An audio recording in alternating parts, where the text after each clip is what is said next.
Hi everybody, welcome to an exciting discussion video about Arkham Horror, the card game. I am joined, not in person, but over the magic of voice over the internet by Travis and Bryn. As Hi.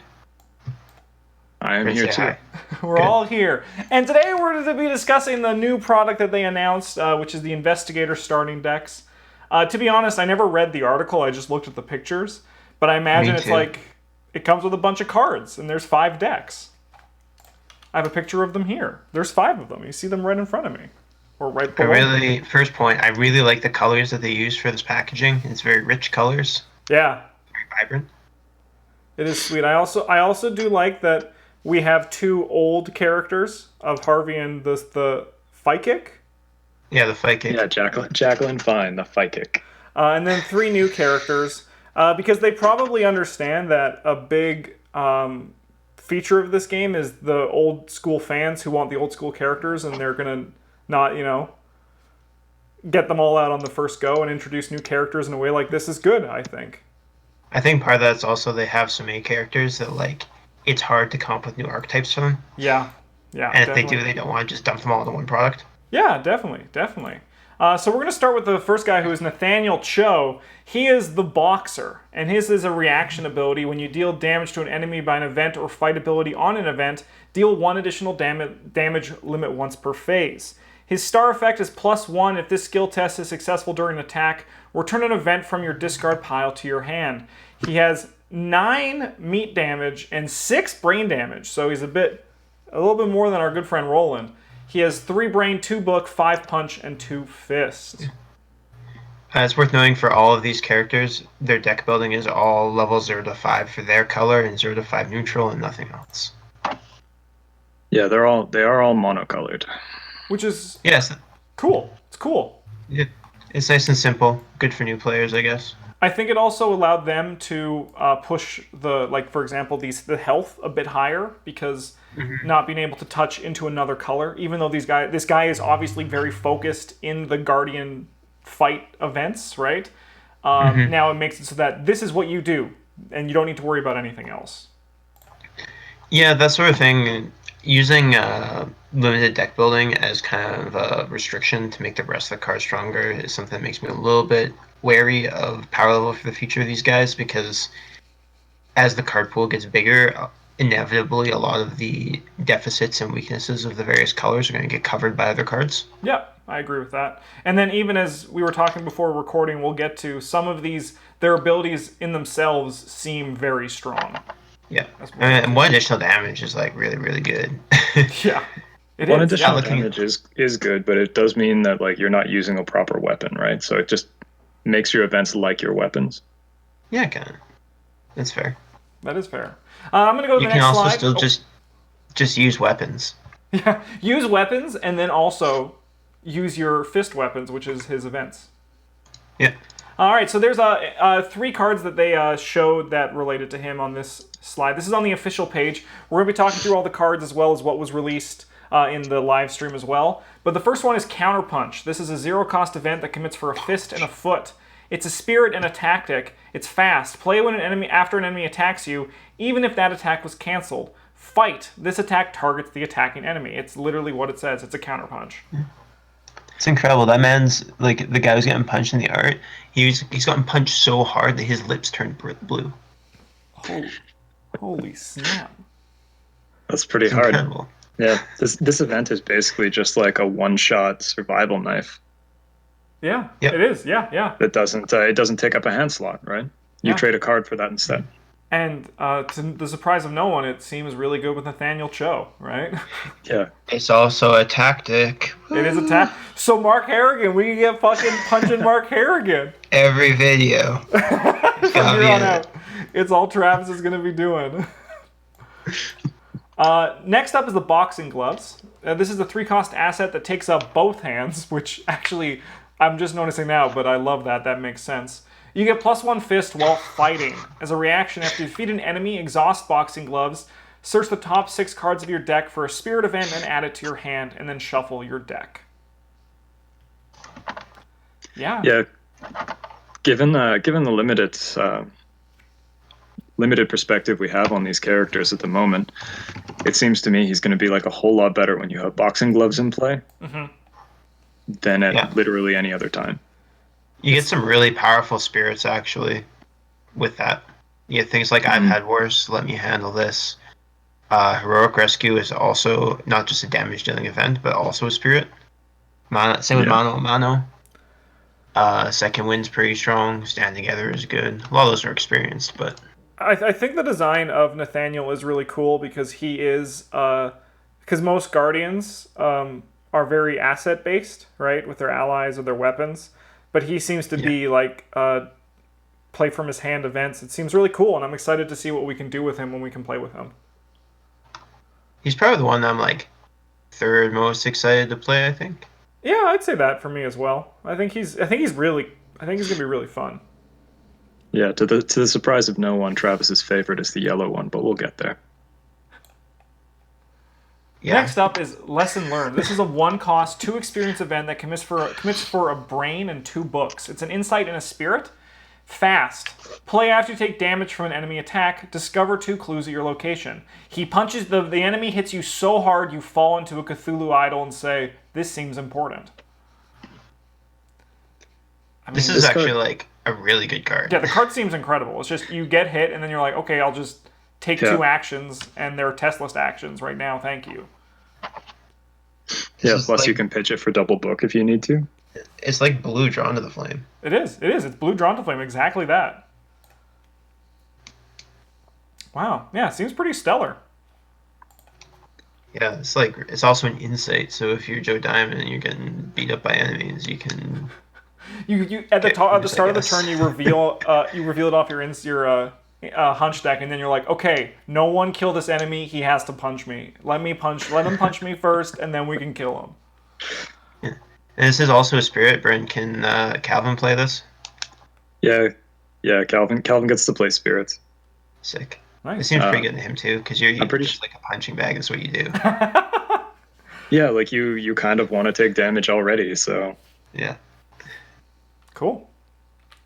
Next up, we have 2 more cards. First is Get Over Here. Scorpion has made his cameo appearance in Arkham Horror the card game.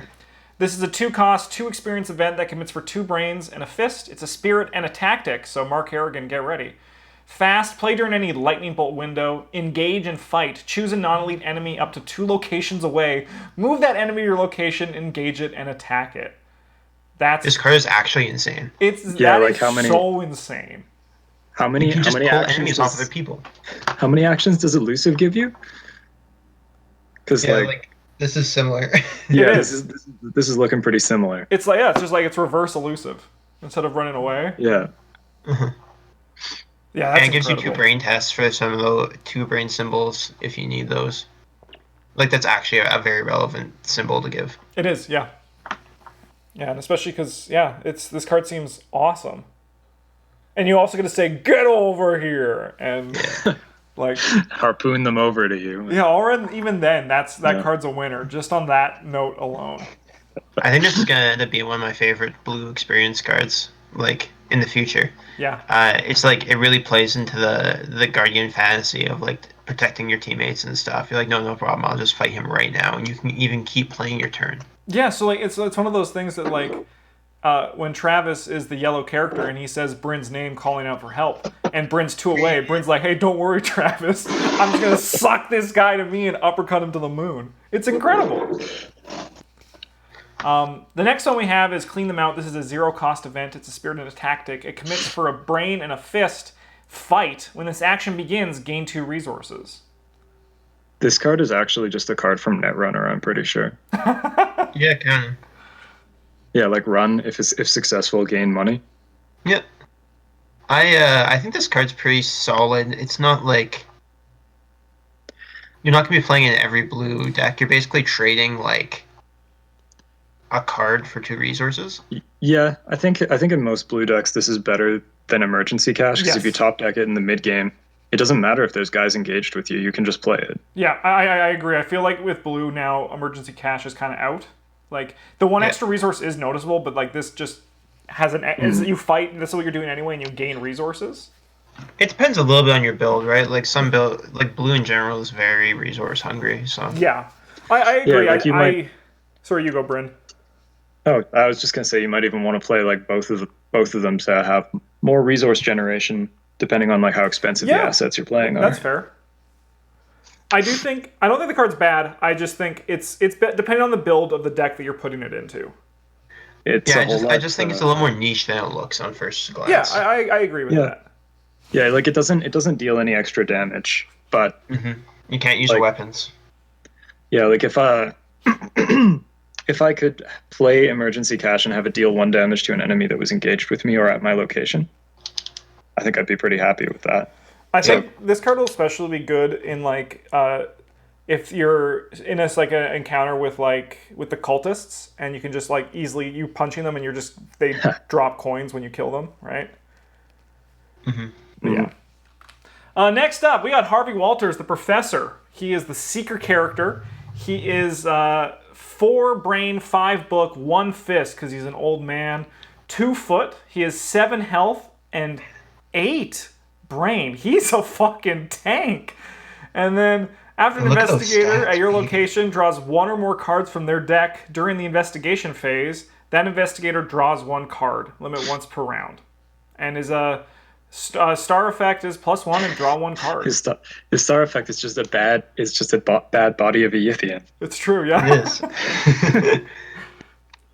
Man, look at that. Look at those stats. 4 brain, 5 book base, and then like 1 in a dumb, and then just 2 dumb stats. Yeah. That's so good. That is pretty solid. Most characters, like the difference between 2 and 1 is like non-existent. Yeah. And the difference between 3 and 2, well, it means you could try the test, but it's not what you want to do. This is like the perfect Travis card because it's just like, if something happens to me, Bryn and Justin, it's your problem. I'm just here getting clues.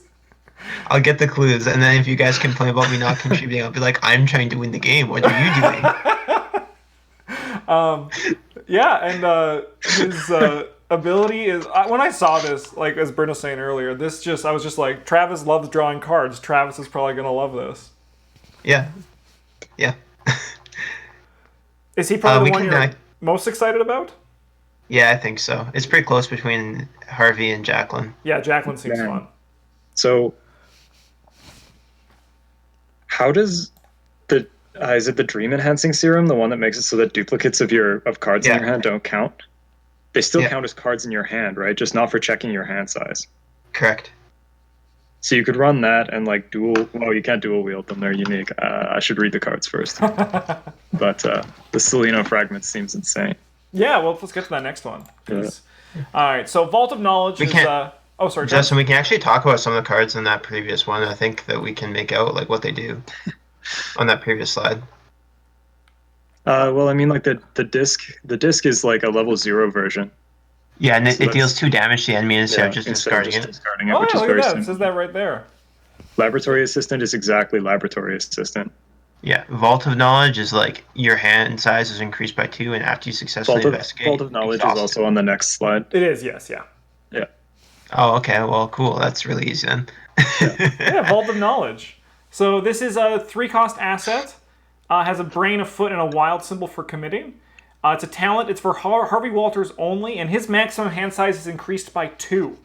After you successfully investigate, as a reaction, exhaust Vault of Knowledge and choose an investigator at your location. That investigator draws 1 card. Yes. That's all we need to say. That's all there is to say about this. Yeah. Well, like with the last one, with Nathaniel, it was very much like, this is a cool... I'm interested to see this explore this Guardian design space, and with Harvey Walters, he's just like, more, please. I will do what we do in the game, which is draw cards, but I will do it more and better. Yeah, I think that I'm more excited for the cards like in this pack than Harvey specifically. Yeah. But yeah. And then the next one, the Seleno Fragments, it's the Book of Books. This is a 1-cost asset that commits for a book, because it is a book of books. Takes up a hand slot. It's an item in a tome. While you have 5 or more cards in hand, you get +1 book. 10 or more, you get +1 brain. 15 or more, you get +1 book. So... Oh, man. You open up the book and it's just more book. Yeah. I love it. What's in the book? More book. Mhm. Yeah. It's also cute for Daisy. Yes. I'm not sure if she'll ever get to that 15 or more cards in hand, but like she benefits quite a bit from the book and the brain. Yeah. Yeah. This might be the deck where you get to play that curiosity card, and it actually ever does its thing. Oh yeah. The event, the skill story. Yeah. Yeah. Yeah. I mean, I also just like it if you have 15 more cards in hand. It's like, are you ready to hold half your fucking deck? Like, it feels good. Trust me. Oh yeah. It's only half your deck if you're like, not the research assistant Mandy. If you're not 50 card Mandy. It's true. Yeah, I told Travis before we recorded that when I read this card yesterday, I thought, oh, hey, this says Travis on it. That's all the text box says. Because I probably won't I probably won't play with this card, but I'll watch Travis play with it, and I'll be like, Travis is having a great time with this card. I have a great time without it, so like... It's true, yeah, you were basically playing this play style without it even existing. You were just like, let's go. I'm ready from the future. Get to play all the cool yellow cards I haven't played before in the same deck. We also have a new Mind Over Matter that's experience. 2 experience event. Commits for a fist, a foot, and a wild. It's an insight. Fast, play only during your turn. Until the end of the round, add your book to your fist and foot. Draw 1 card. So the original... This card's actually like really good. Yeah, the original just exchanged it, right? Yeah, you got to use your book in place of your fist or foot, and it didn't replace itself either. Yeah, which is also huge, the fact that it replaces itself. This is a very good upgrade. I think it's strong. Yes. Yeah. It's more of like I think it's like not good for yellow-based characters. Like if you want Mind Over Matter to be passing fist and foot tests during your turn, that one's fine. But this is very strong in a deck like Harvey, where so you got some cultists coming up and they're like, let's beat the crap out of this old man, and he's like, I'll rumble you. You found 6 punch. I was gonna say like Joe Diamond, because like you actually want to use your punch sometimes anyway, and like occasionally your foot you can actually just be like, check it out, base 8 punch, shoot you with my gun. Like, Bryn just likes old men punching people, so. Yeah, that's just the part I like. Yeah. Push them out windows. Next up, we have 2 more cards. The first one is Cryptic Writings. This is a 0-cost, 2 experience event that commits for a book and a wild. It's an insight. Gain 3 resources, 4 resources instead if you have 10 or more cards in hand, and then as a reaction, after you draw Cryptic Writings during your turn, you play it. It's free. It's free money. Yeah. Just for playing the game. Just for playing the game. Kinda. It has to be. You have to be using effects to draw it during your turn. Yeah, which is kind of Harvey's thing. Like that's his kind of. Yeah. Yeah. So like, I can see it being like in like some people. I mean, it might not be as great, but it is still, the card seems strong. It's free money. It's free money for just playing the game. Yeah. Yeah. It seems very, very good with higher education, unlike every other yellow card or card in the game. Yeah, it's also very good in Mandy because a lot of the search cards instruct you to draw them. Yes, definitely, yeah. It's like Mr. Rook. Not that he needed to be better, but hey. Can they do it? Can they make him better? Yeah. It's also an insight, so you can put it into your Joe Diamond deck and be like, wait a minute. I mean, that's actually not fine, right? Yeah, like it's free. It's not situational, which is a big issue with a lot of the insights that I have. Mm-hmm. And it helps pay for all your expensive garbage. Oh, I meant in your hunch deck because you don't actually draw it. Yeah. Yeah. No, that's exactly what I'm talking about. Yeah, but still, then it's just basically a 2 experience emergency cash, isn't it? Yeah, like it's not great, but it's fine. Like pretty okay, you know. Yeah. Like you ever gonna start your turn, reveal your hunch card, and be like, Cryptic Writings, get out of here. I can't say I have because I've never played Joe Diamond because Yeah. I've seen you guys play them and all his hunches being like, oh no, my hunch is that I'm an idiot. Yeah, right. My hunch is that I can't build decks good. That was my least favorite part about playing it, is you have like all these cool hunches and you draw them and you're like, this does nothing this turn. Okay, I'll just shuffle it back in. And then you're like, next turn you're like, hey, this one's also extremely situational and does nothing. Cool. Yeah. We have Arcane Enlightenment for the next one. This is a 2-cost asset that takes up a spell slot. Commits for 2 brains, and it's a ritual. Your maximum hand size is increased by 1, so with Harvey you can get 12. You have one additional hand slot, which can Rookie only be numbers. used to hold a tome asset. So it's like if Harvey's special card and Daisy's special card had a child. Yep. Yeah, Yeah, so I think this card's better in Daisy than it is in Harvey, but I agree. Because Harvey doesn't yeah, he can have 12 cards when everything's out, but like, what's he gonna? He's just gonna impress his friends and be like, look, you're discarding down to 8. And look, I can book good. You know how I book. yeah, if you play on Arcane Enlightenment with Book of Shadows, you can have just paid a bunch of resources and not got anything for it. So No, you get an extra hand size. Yeah, you get +1 hand size. And if you've got the upgraded tome, you can put charges on things, I guess. Yeah. And to go off of what Travis said, I do agree that this is better in Daisy, because Daisy, you really want to get your book bag early.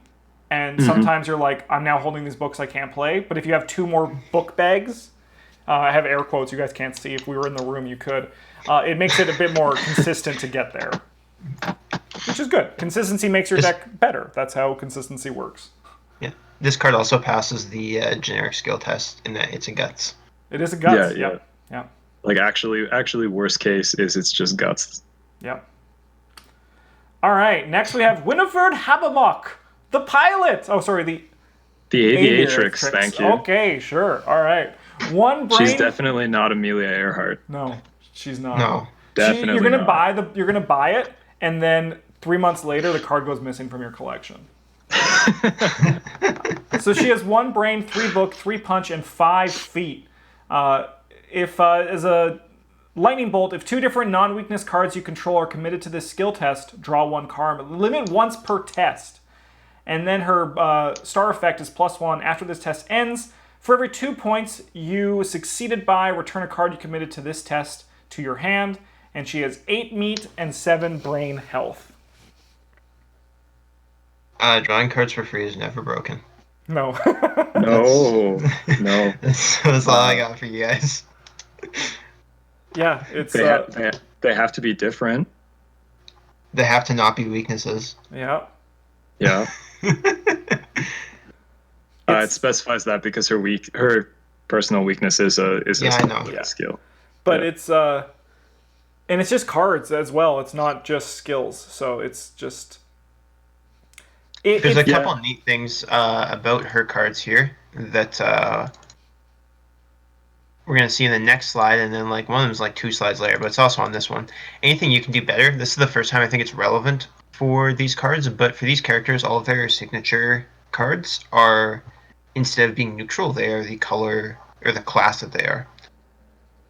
And that matters for stuff like Daredevil. That one skill, the one skill you played in Finn. Daredevil. No, I'm just Daredevil. For people who might not know. But it's a skill that when you play it, you commit cards, you commit the top skill on top of your deck that you find, and it has to be rogue. So that's why. It also has upside for like the red one where you can get it back with resourceful if you have to discard it. Yeah. I think it's cool design space they're exploring with that. And let's see what else we got in these green cards. I kind of don't like it as like it's just like, why weren't all the other ones before then? You know, I do agree with that. That's what I was thinking. Like, if I can see why hers and then the red one would be their color. Because I feel like, especially more so for, what's her fucking name? Winnie? Hers, because, you know, it's all built to be part of the whole package. But stuff like Harvey Walters doesn't make as much sense to me. I feel like they did it for her, and then like we should do it for everybody. While hers actually had like a mechanical function. For her, actually. Right? Yeah. But whatever. The Mauser C96. It's a 4-cost asset that commits for a foot. Takes up 1 hand. It's an item, weapon, firearm, and illicit. So sorry, Preston. Uses 5 ammo. As an action, exhaust Mauser C96 and sped 1 ammo. Fight. You get +1 fist and deal +1 damage for this attack. If you succeed by 2 or more, either ready Mauser C96 or gain 1 resource. They did it. It's not garbage. Yeah, this card is like the entire reason that I want to buy this deck. Yeah. Yeah, it's incredible. It's a good green weapon at level 0. A solid level 0 green weapon. Yeah, I wouldn't say it's like good. You can only use it once per turn, but like it's It's It's like good for green. It's good for Uh, green. Yeah, it's good You for can you green. can use it. You can use it more than once per turn, but you have to be succeeding by 2 or more, Oh yeah, I guess so. which is like not entirely a problem. Yeah. No, Especially that's easy. I did that so many times on our Forgotten Names campaign. You did. So man. many. That was just what you did. I did it so many times, and that idiot dreamer is like, you can't do it. Gregory Gry, calm down, Yeah. buddy. Stop losing money. Yeah, it seems cool. It's a gun that shoots. Bryn's happy. That makes me happy. You know, I'm just next, glad when they print green cards that don't suck. Yeah. Yeah, you next know, we like have I'm happy to see those too. So next we have Nimble. This is a skill that commits for 1 foot. It's innate. For each point this skill test succeeds by, after it resolves, you may immediately move to a connecting location to a maximum of 3 times. So I have a question about this that's card, cool. and it's like, why do I have to pay experience to put elusive in my deck if I don't have to pay experience to put this in my deck?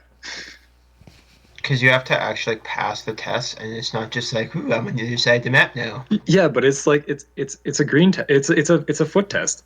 I was gonna say it's a green test, but like foot tests can be made by anybody. So In your fairness, the icon is green, so Yeah. so yeah, it's just like, I don't know. I think this is good, but I don't think it's as good as elusive. yeah, I think it's running pretty close. It is similar, but like, so elusive could move you any number of spaces, which allows you to just cheese scenarios. This one, like, if you're moving to connecting locations, you still have to engage enemies there. You can't just skip over them like elusive. It's not a sure thing. You could auto-fail the test, or you could not succeed as much as you were hoping to. Look, just because I can auto-fail the test doesn't mean everyone will. Yeah, and elusive's also testless, right? Which is Elusive is testless, and it does get you away from any number of guys. To any part of the map that you can see. Oh, I got rid of the thing. Sorry, everybody watching on YouTube. Like, I think this card's good. Don't get me wrong, but I don't think it's quite comparable to elusive, unless you're saying that it's worse than elusive. I do want to say I also like the art because that's Bryn up front and Travis and I behind being like, Bryn, slow down. Slow down. Next, we have an upgraded manual dexterity. This is cool. A 2-cost skill that commits for 3 feet. Innate and developed. Max 1 committed per skill test. If this test is successful, draw 1 card. 2 cards instead if it succeeds by 2 or more. You know, I wouldn't be surprised, and I would also be happy if we saw one of these for each color. Yeah, and then red gets unexpected courage, probably. Yeah, for sure. Yeah, red gets unexpected courage, but the upgraded unexpected courage is just like commit for 2 wild, and then has the, if successful, draw a card rider on it. I mean, yeah, you know, that's like that's what I would expect. Like Tripp's wild symbols is pretty crazy. It is, yeah. I think It'd this be like is... Tripp's wild symbols, and like draw a card, or instead of drawing a card, if you if you don't succeed, you have to exile it. If you don't succeed by 2 or more, or whatever. I think this design space is important, and like Travis, I'm happy to see it. Because this is like one of those points where your deck's done, and you're like, hey, I'll just put this in here, right? Like, you're like, I have 2 This is experience. the first time we've seen like a cross-class upgrade. Yeah. Sort of. Where something starts out with a certain border color, not counting the double-colored ones. Yeah. But I think it's great. I think it's good for the game, and I'm excited to see the other ones. Yep, me too. Next up, we got Copycat. This is a 3-cost skill that commits for a wild. It's a gambit. After you commit Copycat to a skill test, search the discard pile of another investigator for a skill you can commit to this test and commit it. After this test ends, place that card on the bottom of its owner's deck. That's cute. It's cute. It's a bit expensive on the experience for me. And I was gonna say I'm not sure this is worth 3 experience, but yeah, without seeing it played. This is without seeing it played, of course. But like, I think it's fun. It's neat. Yeah. I think this one would have been really solid if we had it for the Trips Green run. Oh yeah. Yeah. Because there's so many cool things you can do with green cards. Yeah, if we'd all just built this deck. Yeah, right. Just everyone's playing the same deck. Yeah, The art in this one, it looks surprisingly photorealistic for this game. it does. That man looks like a real man and not a caricature of one. Yeah, I like the art. I like it too. The greens are nice. I wouldn't be surprised if this is a character that's eventually released as well. Yeah, me neither. The Suspenders Man. The the white collar worker. Next up, we have Probably Winnie. like the reporter or the newspaper. No, that's Rex Murphy. Never mind. The next we have is the Winnie's special card. Anything you can do, better. Oh, I thought it was anything. Okay, never mind. Anyway, it commits for 6 wild symbols. That's what it does. Commit only to a skill test you are performing. How many symbols can we put on the card, Mr. Graphic Designer, sir? That many, please. Yeah. Yeah, just load it How up. many fit before we have to start changing the frame? Yeah, do that. Yeah. I don't think there's too much to say about this one that we haven't already said. Yeah, I just like that there's 6 wild symbols. That's cool. Yeah, It is pretty cool. Next up, we have her personal weakness, which is arrogance. It's a flaw. You must commit arrogance to each eligible skill test you perform. This skill's icon subtract from your skill value instead of adding to it. If this test succeeds, return this skill to your hand. It commits It's like Silas's. Yeah, it's like I'd say it's actually softer than Silas's. Yeah. It's got sick art though. It does have cool art. That's really cool. Yeah. I think this one's also going to be very easy to get rid of. I'll investigate this location with 6 shroud. Uh-oh. Whoopsie. Yeah, I think that like a lot of the times, especially if you're focusing on like evading as a green character, this is going to be like, I don't actually care. Yeah. So we got Beretta M1918. It's a 4-cost asset for 4 experience. Commits for 2 fists and a foot. It's an item, weapon, firearm, illicit. Uses 4 ammo. As an action, exhaust Beretta M1918 and spend 1 ammo. Fight. You get +4 fists and deal +1 damage for this attack. If you succeed by 2 or more, either ready it or this attack deals an additional +1 damage. If you succeed by 4 or more, do both. This is so good. Yeah. I really like this. So good. The idea of this design space where like green gets guns, but they only work one time unless you're good at it. Yeah. Yeah, unless you can reload fast enough. Yeah. Like Oh, maybe we'll get a cowboy. Oh, a sharpshooter? Yeah. Yeah, a cowboy who is like special things like a revolver where he shoots, and if you succeed by 2 or more, you get to ready and take an additional fight action. Oh, that's cool. That would be neat. Yeah. Yeah, No, this is really gun cool seems- design space. It seems pretty cool. I It's also good. like how it was Yeah. always 2 or more, and now it's 4 or more. Next is going to be 6 or more, then it's going to be 8 or more, and then they'll be like, we're never going to stop. Why are players so good at our game? Yeah. There are a couple of them that are 3 or more. Yeah. Yeah, but those are bad. No, one of them's good. One of them is good. It's the upgraded Derringer, and if you succeed by 3 or more, you get to take an extra action this turn. Oh yeah. Yeah. I forgot about that one. That one's pretty solid. The other one that succeeds by 3 or more is very bad. You are right. The next one we have is Jacqueline Fine, the psychic. She's clairvoyant. She has 5 brain, 3 book, 2 fist, 2 foot. She has 69 health and sanity.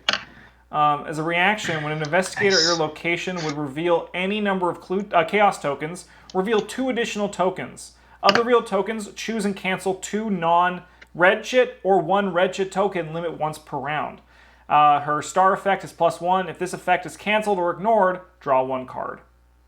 This is so good. Yeah.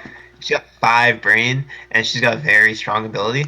Yeah, when we did our experience purple cards, we talked about how playing with the Chaos Cup is fun, and the cards that do it are really cool. She just does it. She's like, hey, let's do it once per round, baby. Let's go. I'm really excited to play this one because it opens up. It really opens up the purple archetype of those cards that like care, things like Sixth Sense that care about you getting those, and this makes it a lot easier to get them. Yeah, definitely. I think she's going to be fun, and she seems powerful. Yeah, that's why she's in contention with Harvey Walters being my favorite for this one. She was my favorite of the ones of these 5. I think she's very cool, very strong, and she's the fight kid. I just want the cards in the green deck. I don't care about the guys on the front. Some cards that come in this is Azure Flame. This is a 3-cost asset that commits for a fist, takes up a spell slot, and it is a spell. It has 4 charges. As an action, spend 1 charge, fight. This attack uses Brain instead of fist and deals +1 damage. If a star +1 or 0 token is revealed during this attack, take 1 damage. 2 things to talk about for this one. First of all, this opens up neat design space of like punishing you on the other side of things. Yes. For succeeding too good. And like also reinforces Jacqueline Fine for new players. Reinforces Jacqueline Fine as the investigator who's supposed to care about drawing the bullshit tokens in a positive way. Also, this is an alternative to shriveling, and I'm always happy to see that, especially at level 0. Yes. I like this one. This one for her deck in particular, where you can draw the 3 tokens and then be like, one of these was good, I'll cancel that one. Yeah, and it's like I think that's important because if all of them were only the bad shits, you'd only keep the good shits. Mm-hmm. But now like there's some actual decision making to make. The decision is still very simple, right? Yeah. Get rid of the chits that hurt you, but right, it might not be possible, right? It's pretty cool. Like I just think it's great design. Yeah. This is also really good. Sorry, go ahead. I really like how this, going back to being a replacement for shriveling. It's not really a replacement, but one of the real issues that purple decks struggle with in the first couple of scenarios of the campaign is consistency in your deck, and because you only have 2 shrivelings, you need to get some experience, then buy your Shards of the Void or whatever as soon as you can. Or, you only have your 6 senses and you need to find like some way to find them more consistently. And this card and both the Clairvoyance card next to it really help alleviate those sorts of issues and make the decks just like less coin flippy to play. Yeah. Did you notice some of these are copyrighted 2020 and some of them are copyrighted 2019? I did not know. I didn't. Which ones are copyrighted 2020 or 2019? Like the last. the green ones. The green one and the blue one. Weird. It's a little weird. They must have designed them last year. We're gonna get to the red one. It's be copyright 2021, and we're like, what's happening? Hold on. That's great. But that means you can just make them through. You can sell them right now. It's true. That's true. This is our chance. We got these Clairvoyance. Azure Flame and Clairvoyance effects are both like very good with that relic where you seal the +1. Mm-hmm. Bryn. Bryn's manipulating us right now. No. I think I understand that Bryn does that, but like I think he's got a real point. I mean, I do too, but I still think he's trying to trick me. I don't trust him. Maybe just make Father Mateo good one time. Maybe. So Clairvoyance is a 4-cost asset that commits for a book. It's a spell and takes up a spell slot. It has 3 charges. As an action, spend a charge, investigate. It uses Brain instead of book. If you succeed, discover 1 additional clue at this location. If a star +1 or 0 token is revealed during this investigation, take 1 horror. I feel like we can now, in my mind, maybe not talk about Rite of Seeking anymore. I feel like this... I like Rite of Seeking. I like upgrade Rite of Seeking. Yeah. I don't want to talk about level 0 Rite of Seeking except to tell people not to play it, but... it's still good. I think Clairvoyance is pretty, it seems very strong. I want to talk about the art on this page where we have like Azure Flame and it's this sick dragon fire thing coming out of her hand, and then to the right we got Robes of Endless Night, where we got like this absolutely beautiful like space dress and like a mask that's very reminiscent of Night Gaunts, and then we got smoke in a cup. Yeah, the author is like, they're all friends. They're talking. Oh, the Azure Flame and the Robes of Endless Night is the same artist. Yeah, no, he does really good art. I recognize him. But yeah, he gets these sick ass things, and someone's like, "Hey, get smoke coming out of a cup for me, please." Yeah, it's let's go to Robes of Endless Night. This is a 2-cost asset that's 2 experience. Commits for a brain and a foot. It takes up your clothing slot, and it's an item in a clothing. It has 2 damage that can be placed on it. As a reaction, when you play a spell card, exhaust Robes of Endless Night, reduce the cost of that card by 1. Playing that card does not provoke attacks of opportunity. I'm not sure if that's good or not. Yeah, that's kind of what I'm thinking too. I don't know. I think if this card had existed when we did experienced purple cards, it probably would have been on my list. It's like neat. You're never stuck with an empty shriveling if you have another one in your hand because you can just play it. It's also an economy engine It is, as yeah. well that serves as meat soak. This card just seems very strong. Yeah, I don't think it's. Yeah, I don't know how to. For me, I don't know how to evaluate it right now, but. Yeah, I think the only bad thing about it is that purple is always very very experienced strapped. Yes, yeah, that's true. There are so many cool things to take. And it's always nice to see something that takes the clothing slot.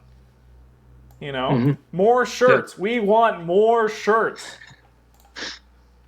Next up, we got experienced recharge. Even more. It's a 0-cost 4 experience event that commits for 3 brains. It's a spell. Choose a spell or relic asset controlled by an investigator at your location and reveal a random chaos token from the chaos bag. If you reveal a bad shit, add 1 charge to the chosen asset. Otherwise, add 4 charges to the chosen asset. 4 XP is a lot. It is a lot. I think this is actually good compared to the other one though. Yeah, you're never not having to just throw it away if you do it bad. You're just oh. Yeah. In our thumbnail for the experience cards, I put recharge as a thumbnail just to trick people because it wasn't on any of our lists. I like it. Next up, we got Scry Mirror. This is a 3-cost asset that commits for a book. It takes up a hand slot. It's an item and a charm. It uses Force Secrets as a reaction after a skill test at your location begins. Exhaust Scry Mirror and spend 1 secret.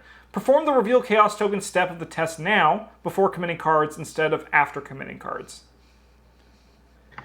My first impression is that this is cute but not good, but at the same time I've played with Premonition and that card's insane. Yeah, I was about to say, this is 4 Premonitions, right? This is just 4 Premonitions on 1 card for money instead of free. Kinda. Yeah, because you have to do it when you begin the skill test, so you can't plan as we do with Premonition. I feel like I'd want to see it in action. Yeah, it seems really good if you're playing skill-oriented decks, but just as a general card, it's fine. I'm not gonna try and say it's bad or anything, but I'm just skeptical of it. Yeah, I mean, I'm interested to see it as well in action, just because I'm also it seems. I play Premonition. I like Premonition. This is a less Premonition, but still kind of there. I'll see how it plays. It's very good with the level 0. Oh man, what's that card called? It's not Counterspell. It's the skill that counters Defiance. Defiance, yeah. That's true. Maybe that card will actually be really playable now. Yeah, you can use this and be oh, I'm gonna draw a squid. Just kidding. No, I'm not. Yeah. Right.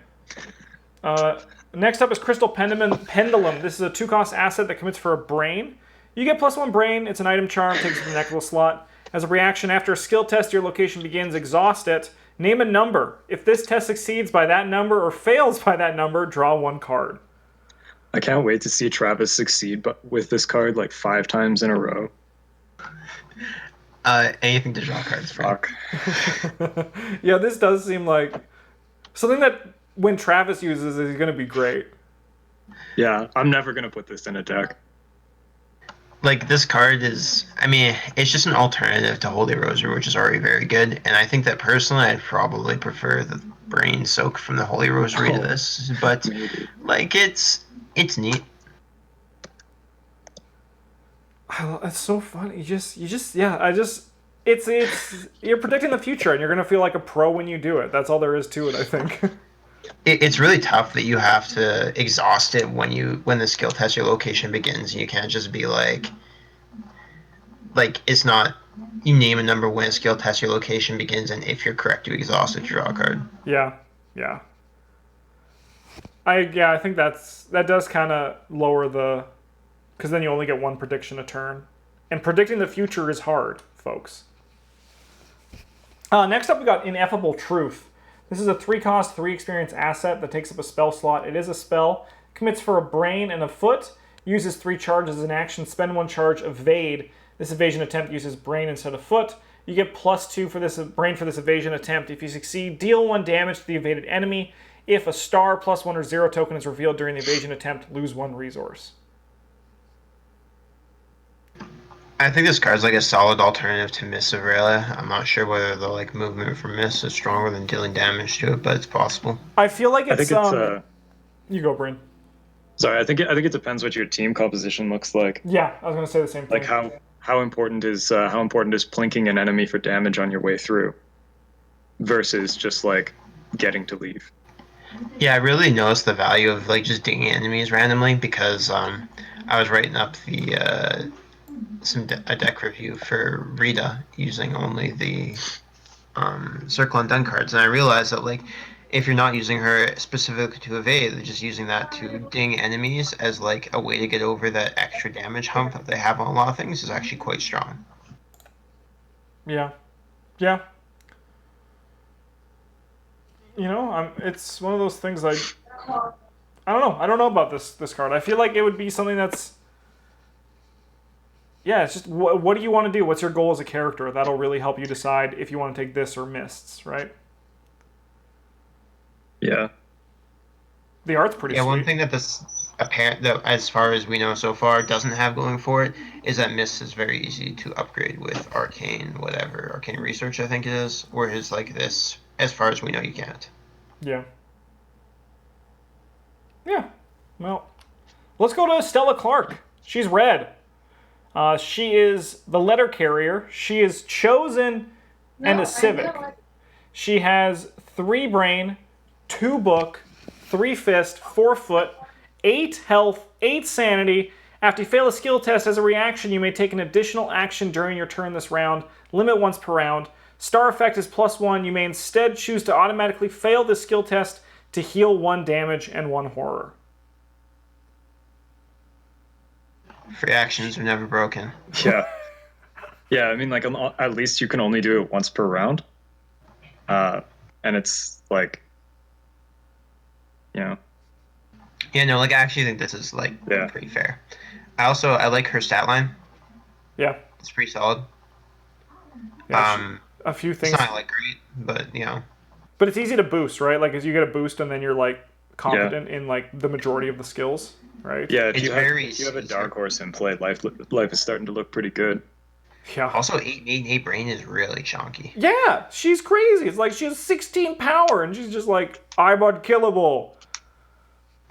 Before we go to the next slide, one thing I want to point out, I checked the other slides this time. Level 0 test of will. Oh, yeah.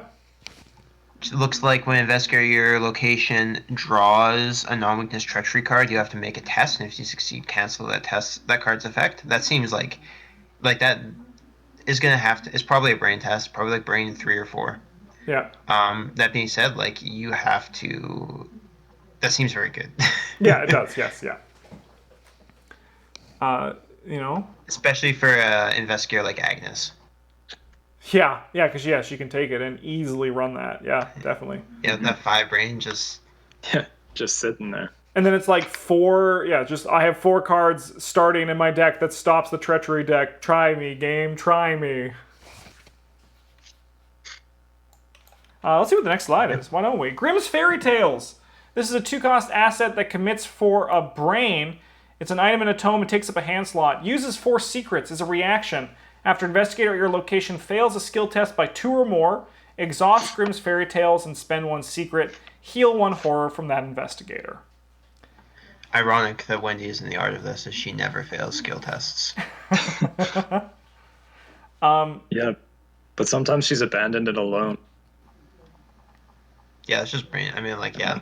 You know, like maybe if you got to read some fairy tales, you'd feel better about it. Maybe. I guess. Travis and I were talking. They're now going deeper into this survivor fail by 2 or more, which is like the opposite of the rogues. Which is interesting design space. It kind of like triggers the weird response in the back of my mind where I'm like, but I don't want to fail a test, right? But Red does want to fail a test, so it'll be interesting. Sometimes. Interesting to see what further is added to this, because it also can become one of those things that's like, it could be too powerful, right? Which is odd for something that involves failing a test. That's my concern for it, where I'm like, if I get benefits from winning and I also get benefits from losing, like what's the point of playing the game? Yeah, I always win. Yeah, exactly. The next one is a 1-cost event. that commits for a wild symbol. It's Grit Your Teeth. Fast. Play after you fail a skill test.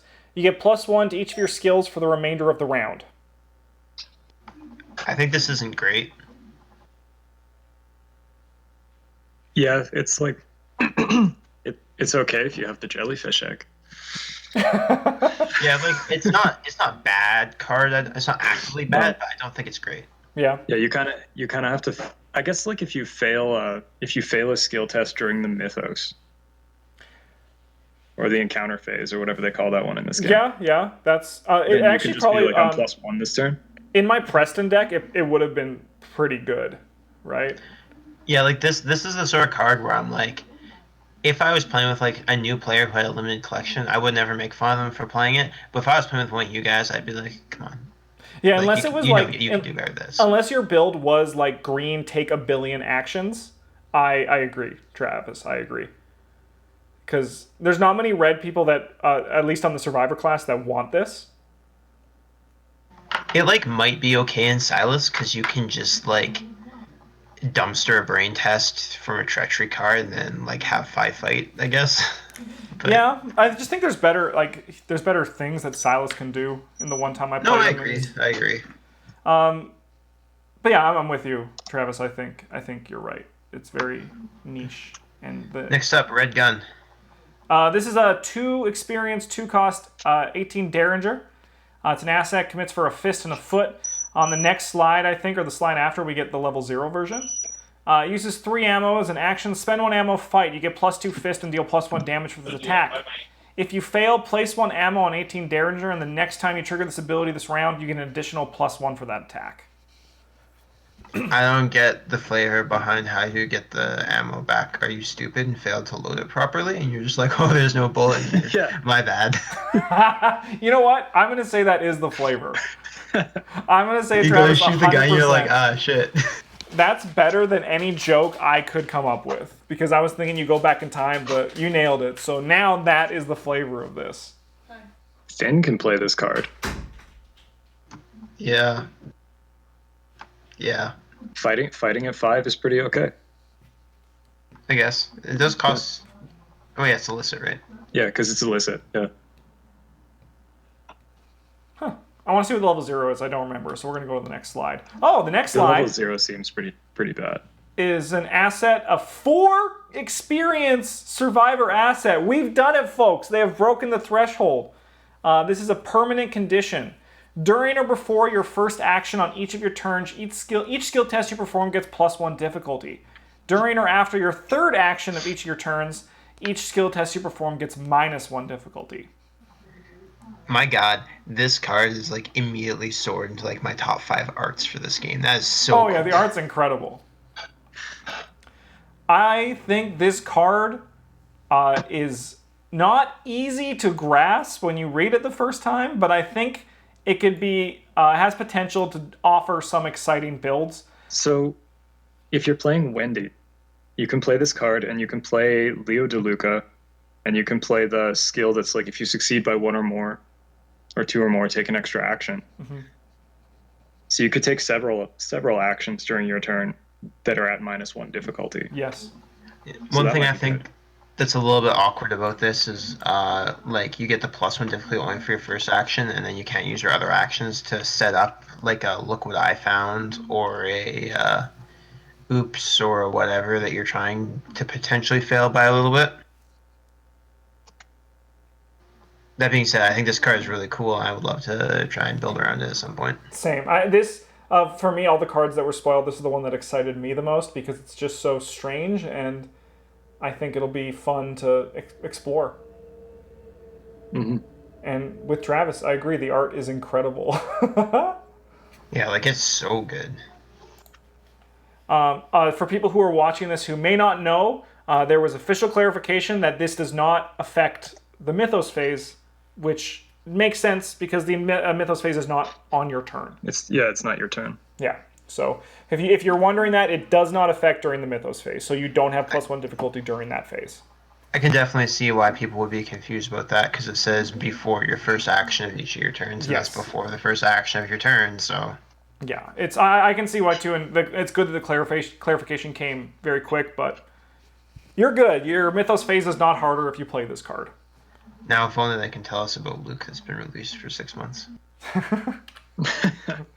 Next up, we have the level 0 Derringer. This is commits for Fist 3 cost. It's an asset, 1 hand. Uses 2 ammo. As an action, spend 1 ammo, fight. You get +2 Fist and deal +1 damage for this attack. If you fail, place 1 ammo on 18 Derringer. So 2 shots, but you can still forget to load it. I think it's fine. Like, it's not like great, but if you're just looking for like, you know, if you're playing a survivor character, you're probably playing like a generalist. You're just trying to boost your other players, or like fill in for them, and like, you know, being able to just like pop 2 guys is pretty okay. Yeah, just looking for like a little bit of damage, you know. Yeah. I think so as well. Like, any other thing that's like, if you had a weapon that just gave you +2 punch and +1 damage, that's like really, really good for a level 0 card. And also, you won't waste a shot. You can't, like, this is gonna hit 2 things if you use it, right? Like, maybe. I mean, like, if you're attacking guys with Retaliate, you might die first. That is an excellent point. That is an excellent point. No, that's why. Yeah. And then, you know, you can also shoot your friend and be like, "Hey, don't worry, the bullet wasn't in the gun," and then they're holding their gut. They're like, "It was." Like, oh god, why? Next it's very up good for shooting cultists. Pardon? Very good. It's very good for shooting cultists, no matter who you are. Yeah. Next up, we have Old Keyring. This is a 1-cost asset. Commits for a book. It's an item and a tool. It uses 2 keys. If there are no keys on Old Keyring, discard it. As an action, investigate your location. Gets -2 Shroud for this investigation. If you succeed, remove 1 key from Old Keyring. Oh man, this is like the best card ever for my guy Yorick. Yeah. I was gonna say, my god, they finally printed like a level 0 asset that's better than Flashlight. I mean, like, I don't know about better than Flashlight, right? Like, Flashlight has 3, doesn't it? Nope. No? Sure, I don't do that part of the game. Yeah, I mean, like, it seems, I don't think so, but I'm gonna. It might have 3, but this one is. Oh no, I'm dumb. It totally does. But like, you lose paying, them if you paying fail. 1 resource for one extra use is like not great. Yeah. this also actually discards itself instead of Flashlight just hanging out. Yeah. And it also, it's once again, it follows the go. If the key doesn't work, you don't lose it, right? That's also a big thing. So Justin, you got to build a deck where your goal is to play the Old Keyring and then play that Act of Desperation to try to stab someone to death with your keys. Let's do it. Let's do it. Last card of this is Granny Orn. She's a tough old bird, Granny Orn is. She's a 4-cost, 3 experience asset. You can't call Granny Orn an asset. She has 1 brain, 1 book. She takes up the ally slot. You get +1 brain and +1 book as a reaction. When an investigator at your location would fail a skill test, exhaust Granny Orn. That investigator either gets +1 skill value or -1 skill value for that test. And she has 1 meat damage and 3 brain damage. She seems very good. Yes, she does. She seems good. There's also a level 0 one in the thing. Can't really see what it does, but it looks like it doesn't give you the plus book. Yeah. And probably has smaller stats. Yeah, she's probably like 1-1 or 1-2. Yeah. Probably only commits for a brain. Yeah, I think she only commits for she probably goes to the Pete Sylvester school of logic of the basic one is just a little bit less. I like this. Yeah, it's I don't know. I think she's good. These 2 stats are great, right? Very relevant. Mm-hmm. Yeah, like I don't think she's anything like she's not exciting or special, but she's just good. And that's kind of how the red allies work. They're just good. They just do their thing. Except like Pete or Jess or Cat. I mean, like Pete's a little bit too good. But... Duke is technically not a red ally, but that's because he's a red investigator. Oh yeah, and then Ashcan's the red ally. We know that. Yeah, Ashcan's a red ally. He's like pretty okay. You can discard him to ready your guy. So discard cards to ready your guy. But yeah, those are all the cards that are being that were previewed in these Investigator Starting Decks. I think it's a pretty cool release, and I'm excited I'm going to be pre-ordering all of them because I want to play with those cards. not excited to pay like $100 for it, but like, what can you do? Yeah, what can you do? Here's what you do, Travis. You start a company where all you do is play these games, and then just charge the company, because that's what I'm doing. Okay, yeah, like, can you pay me at any point? Uh-oh. But yeah, thanks for watching. What do you guys think of these Investigator Starting Decks? And which one are you most excited about? That would we love to know in the comments. We read them. We do read them. So, Well, comment. Justin does. Travis does I too. do too sometimes. Travis does too. Sure. Yeah. But thanks for watching. Have a good one. And as always, GG's.